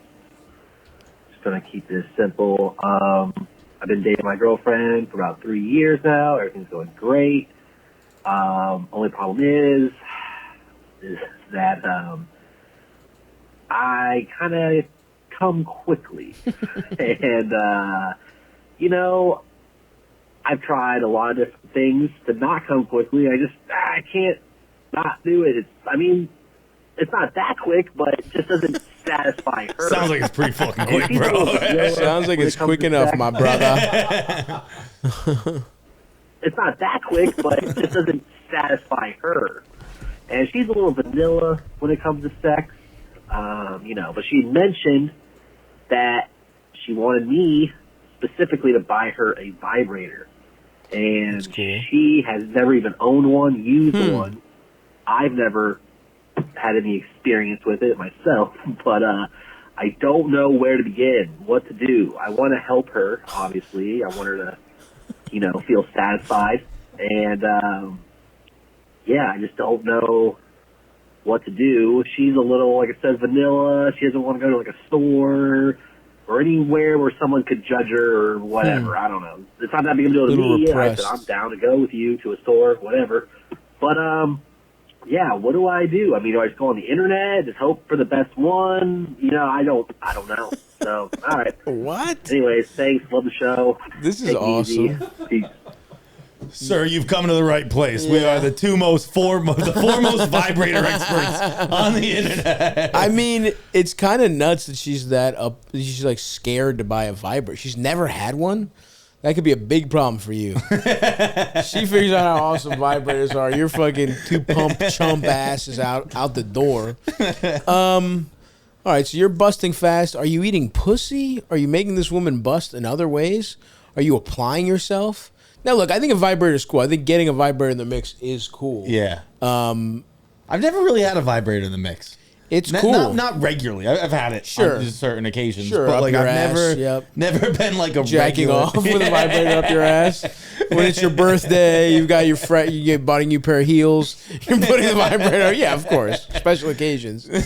No, I know, but yes, it's not like it's day to day, but it's like there's been times where someone I'm hooking up with or dating, it's like you get a vibrator in the mix, and I think it's cool because it's just it's an accompaniment to sex. Like, it's kind of like just another quiver in your another arrow in the quiver. And so, yeah, dude, I would say for this guy, do a little look, your girl's a little, she doesn't want to like delve into this, then maybe do a little research, look up like best vibrators for like a partner to control. I'm sure that's a category of vibrator. Yeah. Right? Oh, like a vibrator for your partner? For somebody, yeah. I'm sure there's something where it's like, because definitely she's never really used one. You definitely don't know what the fuck you're doing. You're going to need something that's like the easiest. In my head, I'm like, is there something with a lot of surface area? Isn't it the rabbit? Isn't the rabbit like the I think introductory it is, but vibrator? I think it's like the kind of thing where you got to really know. It's like a woman with a rabbit that knows her body can make herself bust fast. Yeah. I don't know that he'll be able. And again, in my experiences, sometimes something smaller, it's harder to pinpoint exactly where it needs to be. Hard to find the clit, you're saying. Yeah, especially with the vibrator. Yeah, it's like wherever it needs to be, the clit. Like you kind of know where the clit is, but then it's like, where do you put the vibrator exactly? In addition to this, sometimes you gotta throw it. It's like throwing pasta at the wall. You're like, I don't know. Hopefully it sticks. Yeah, it just becomes like Ghost, where it's just like. Puts her hand over your hand and guides it onto her pussy. It's like, you don't even really need to be there. It's like when a baby helps make dinner or something. It's like, hand me the spatula. Good job, buddy. So I would say do a little research. Don't start with anything super, just research that. I don't know the best one off the top of my head. I don't know. I'd strongly recommend going to a store with her. I know it seems like go in a different town or whatever. They're pretty discreet with it. It's pretty like I've been to a couple of sex shops in my day. They're pretty discreet if you're in the suburbs. And you're going to have more fun in there with her because you're going to be able to make it like kind of a joke. Look, I know what you're saying, but I think this woman is pretty like, it seems like she's, in the perfect world, you're absolutely right. Yeah. right? But it seems like she's resistant. I think if anything, this could be a get the ball rolling. Do your little research. She wants you to fucking be a man and buy the vibrator, right? She wants you to provide for her. You can't make her bust with your dick. You do the research and get her a vibrator. So I would say start with one. Do the research on the best one for a partner to control whatever. Buy a couple if you fucking, whatever. Like, just figure it. I don't know what to tell you. And then hopefully this is like a step in the right direction for her getting a little freakier, getting a little more comfortable. Maybe if she likes it, but it's not quite right, then you can go to a store together. But I think it's like baby steps here. Right. And he's also, he seems to be very worried about how fast he busts. So it's like, he has a little guilt there. Like, make up for your quick busts. Maybe other ways. Try a little porn with maybe not even watching it together, but maybe send her like a vibrator porn and be like, I don't know, does this one look vibrator porn? Like a little, what does this look like to you? How does this look to you? Yeah, like if it's just a chick like playing there with herself, like, hey, is this something? You're not gonna send her one of those back massagers, the Hitachi. Sure. But you see, like, does this one appeal to you? I get it. It seems like maybe she's scared of the porn. Yeah, I think this is something you just kind of have to dive in blind. Yeah. But that's why he has to do his research, because I think, like, she's not giving him much here. Yeah. Right? She's like, you figure this out for me. Just you try him first. Like, babe, this one felt great in my ass. Yeah. Yeah, I think it's up to you. Do a little research and buy one. And then introduce it into fucking and see what happens there. But, if you're busting fast, do some other stuff. Finger pop, eat pussy, whatever it is. Yeah. Dude, if you're not eating pussy, get eating pussy. Absolutely. I think that goes without saying. Interesting. You got anything fun for us to go out on here, little Eldest? Hey, Stavvy, Eldest, whoever the guest is, I'm sure they're great. Long-time listener, first-time caller. This might be a dumb one. I am 32, and I recently was diagnosed with testicular cancer and had to immediately go to surgery where I had it removed. Nice. The recovery process has been long, but I already I have very weird feelings being down to one nut, I guess. And I don't know that I want to do the prosthetic. Talking to several of the surgeons and such, they did not recommend getting the prosthetic. But I still am worried about hooking up or being intimate in the future with someone and them being shocked by the discovery of there only being a singular testicle. Sorry that I don't subscribe to the Patreon. I was uninsured when this all came about, so I'm trying to financially deal with those decisions. But take $60 a year, throw it towards the podcast too. Hope to hear this potentially in the future. Basically, just kind of trying to figure out how do I still feel like a real man when I'm down to half the nuts.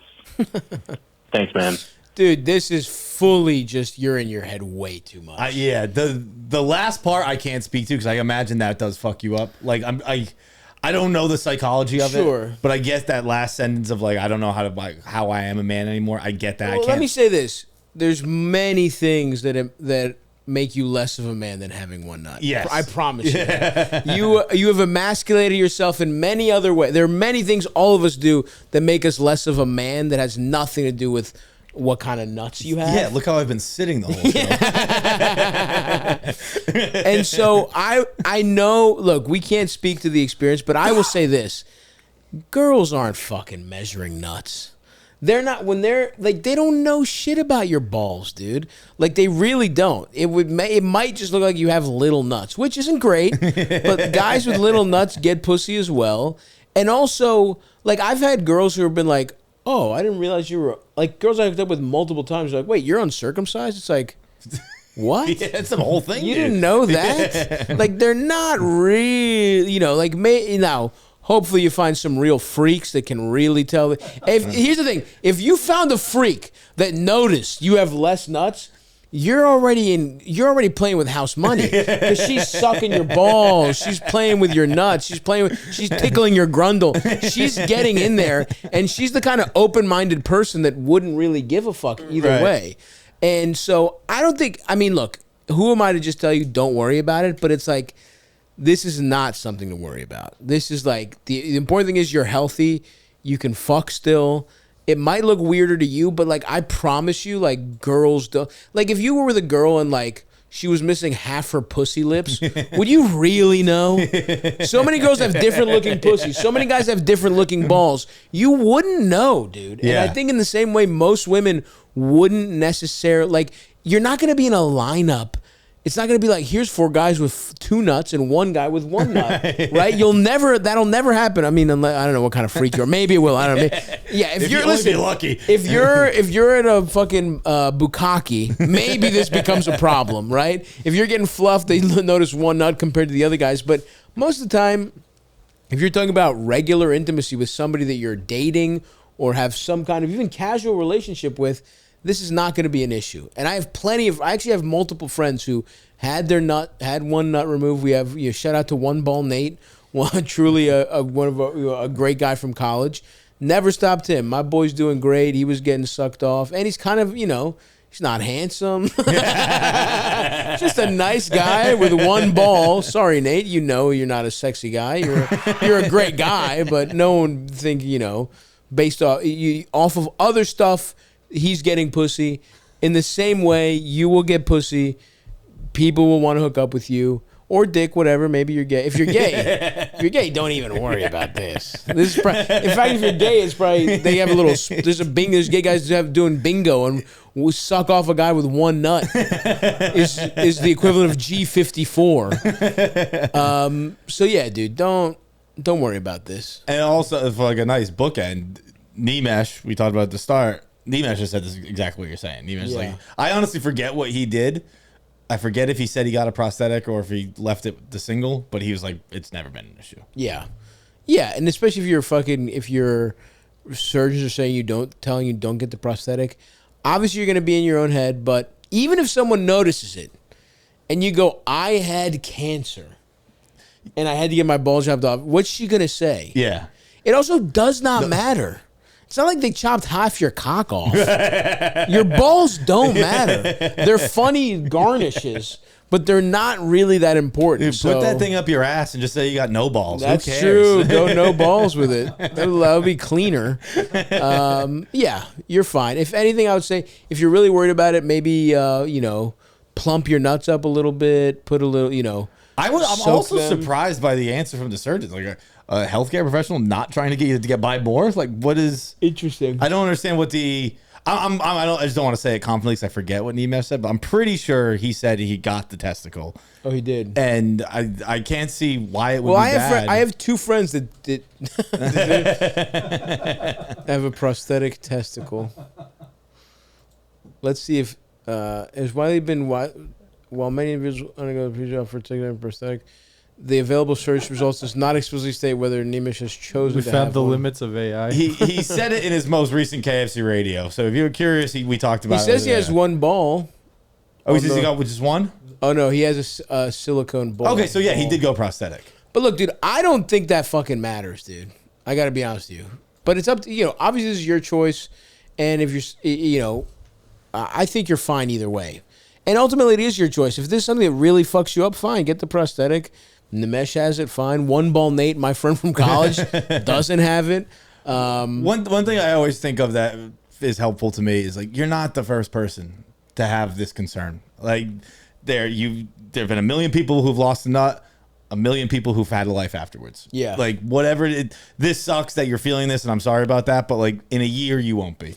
Yeah. And that's not really helpful that like it'll get better, but it will. I do think it is helpful. And I also think, again, I want to stress, I don't think most women give a fuck. Yeah. Truly. And then it's like, if you're not worried about it for sexual reasons, then what are you worried about it for? You're good, brother. It's all, you'll be fine. maybe you have a little ass dick and your nuts were a source of pride. Would it hurt me a little more to lose one of my fat nuts? Yes. But ultimately, it would be a reminder that I survived, that I beat cancer. And Right. I was thinking that. Cool, like, you know what's better than 2 nuts? And not it having might cancer. make your dick look bigger having one ball, honestly. It's not bad. And I think it probably hangs kind of in the center. It's not like it just sticks to one side. Exactly that. It's like, it's like putting like a watermelon in a hammock. It's gonna go right to the center, dude. So anyway, good luck, buddy. You and your one ball are gonna do great. We believe in you. And that's gonna do it for us on this week's episode. Dude, thanks for coming. Thank you so much for having me, Stavvy. Check out Les Mascottes. It's all French. It's fully in French. You guys are you're putting it on YouTube, correct? It's on YouTube. It's on the Out of Order channel. Yeah. I think it's funny. I think anyone who likes this show, I think you'll like it. Give it a shout. Yeah, check it out. It's cool. I mean, I do love seeing people put like actually highly produced stuff that matter. They like really tried on YouTube. It's a nice change of pace from content that like a lot of it is just like stream of consciousness streaming, bullshit podcasts. Yeah. You know what I mean? Like, it's nice to see highly produced stuff. And it is very there. highly produced. Our director, It looks great. our editor, Yeah. Mikey Pavanelli, he's unbelievable. Owen Roeder, the writer, unbelievable. It's great. So I hope you like it. We're pretty proud of it. So I think check it out. Check it out on the Out of Order channel, and we will talk to you guys next time. Bye-bye.